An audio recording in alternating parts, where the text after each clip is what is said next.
Hello， 大家好，我是塔塔。冬天正是幸福的好时机，今天来跟大家分享一道很好吃的姜母鸭。在这时候吃上一锅暖乎乎的锅物，炖煮到入味的鸭肉，汤头鲜美，补气又养生。过年的时候也可以当成火锅汤底，让一家人健健康康一整年。准备半只份量的番鸭。做姜母鸭的鸭肉通常都是买番鸭，会比较适合长时间炖煮。你可以在传统市场的鸡肉摊商询问订购番鸭。这边我挑出一些油脂比较丰富的皮，可以拿来煸鸭油。用一个小锅子加入一点橄榄油进来，这样会比较好煸出油脂。接着把这些鸭肉皮放进来，有些脂肪比较多、肉比较少的也可以拿来煸。先开中小火慢慢加热，过没多久，鸭皮就会释放出油脂。你看，已经煸出这么多油了。等鸭油煸得差不多的时候，把鸭肉翻一下面，这一面也稍微的炸一下。看到皮都已经煸干，就可以把鸭油沥出来了。这个鸭油也可以拿来煸油葱酥，非常的香哦。等等，我们做姜母鸭也会用到这个鸭油。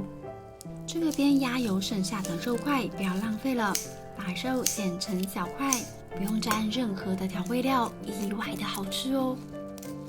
另外起半锅水，加入几片姜片，一点酒，去腥。先把水煮到70度左右，我们用温水来汆烫鸭肉，帮鸭洗个澡。温水汆烫比较不会因为高温让鸭肉的蛋白质紧缩，变得又老又硬。等到汤水表面布满浮沫，就可以起锅了。夹起来之后呢，放到常温水里面，防止鸭肉脱水。其实新鲜的鸭肉并不会腥，汆烫处理呢，只是让鸭肉煮起来比较不会那么油腻。现在表面还是脏脏的，再拿去清洗一下。把洗干净的鸭肉放在网架上沥干水分。这边是鸭腿跟鸭胸的部分，等一下要拿来炒。左边这边呢是鸭翅跟鸭脚的部分，准备大约200克左右的老姜，今天分量会多一点。我把一部分的老姜切成薄片，这个是要拿来爆香用的，薄片才能煸出姜的香味。姜片我大概切了100克，剩下的姜就切成姜块，然后再切对半，等一下会比较好拍打。这里脏脏的地方就直接切掉，把这些姜块排列开来，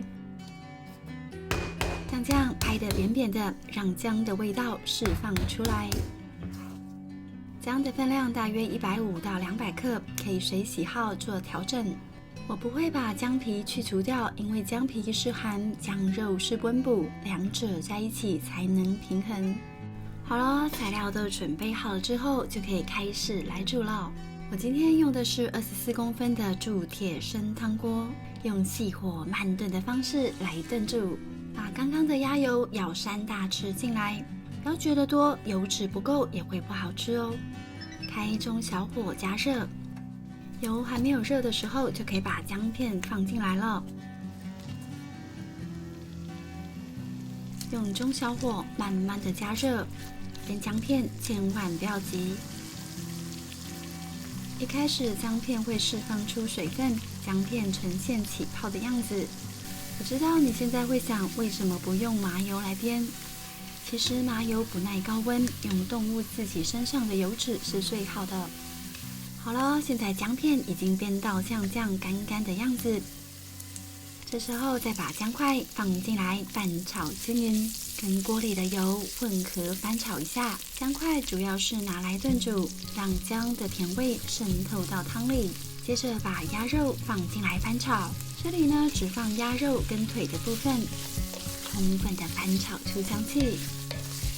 你可以把皮的那一面先朝下，让皮稍微的煎一下，压一压，直到鸭皮煎到像这样微微的焦香就可以了。把火转到最大，把2罐米酒灌进来，先把酒煮沸2到3分钟，让酒气挥发掉。滚的同时，再把这些鸭翅、鸭脚等等放进来炖。接着再把第3罐米酒倒进来，这些部位胶质比较多，直接炖煮就可以了。我希望汤带有一点蔬菜的自然鲜甜，放入1条玉米跟半颗的大头菜，接着把热水加进来，我大约加入1200cc 左右的水量。蔬菜的部分不要多，这样汤水会太少哦。你可以不要加中药材，不过加这几样中药材可以帮你补气血，喝了精神100倍。这个药材包记得要先洗过再放进来煮，再来几颗黑枣，增加一点甜味。药材包压一下，让它慢慢的沉下去，不然会一直浮起来。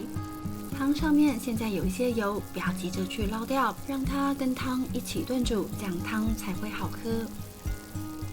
这里我会先加入1小匙的盐，先有个底味，把火转到最小，让汤平静了之后盖上锅盖来炖煮。我们大概炖煮1个小时半左右。等待的时候来准备姜母鸭火锅的配料，不一定要煮火锅，单纯吃姜母鸭也很棒。喜欢吃鸭血的也可以准备一点。适合的配料像是冻豆腐、金针菇、木耳、百叶结跟豆皮。我不喜欢吃太油的炸豆皮，准备这种干燥的腐皮来煮。怕吃不饱的人呢，也可以准备面线来搭配汤头。如果你吃腻了一般火锅，像这样姜母鸭火锅汤底也是很棒的。好了，我们的姜母鸭也煮好了，哇，满满的香味。这时候再让汤滚一下，用汤匙小心的捞掉表面的油脂，让汤喝起来可以更清爽一点。现在药材包已经可以拿起来了，原本油腻腻的汤现在清爽多了。最后再来做咸味的调整，味道恰到好处。检查一下鸭肉够不够软，非常好。好咯，好吃的姜母鸭上桌咯。最喜欢在餐桌上煮一锅美味的汤，大家可以围在一起谈天说地，很有过节的 feel。最后再来1小撮枸杞，可以增加汤的甜味哦。冻豆腐吸饱汤之后会变得超级好吃哦。几根丸子，一点蔬菜，看起来就更丰富了。火锅材料呢没有正不正宗，你想加虾子也是可以的。听到咕噜咕噜的声音，我的肚子就饿了起来。好了，那我又开动喽。先来一点蔬菜垫垫肚子，我最喜欢吃这个百叶结了。没吃过鸭脚，感觉好像炖煮的非常的软。这个鸭肉的口感，不管是老人还是小孩都能够应付。来一块冻豆腐是一定要的啦。其实我以前不喜欢吃姜母鸭，总觉得不好吃，中药味太重，鸭肉也没有肉。但是自己煮过之后就爱上鸭肉了。还有这个姜母鸭的汤，淡淡的中药香，姜味融合蔬菜的甜味以及鸭肉的香味，这几个味道在口中似乎弹奏起鸭汤交响乐。好了，今天的影片就到这里，喜欢我的分享记得帮我点赞跟订阅，那我们下次再见，拜拜。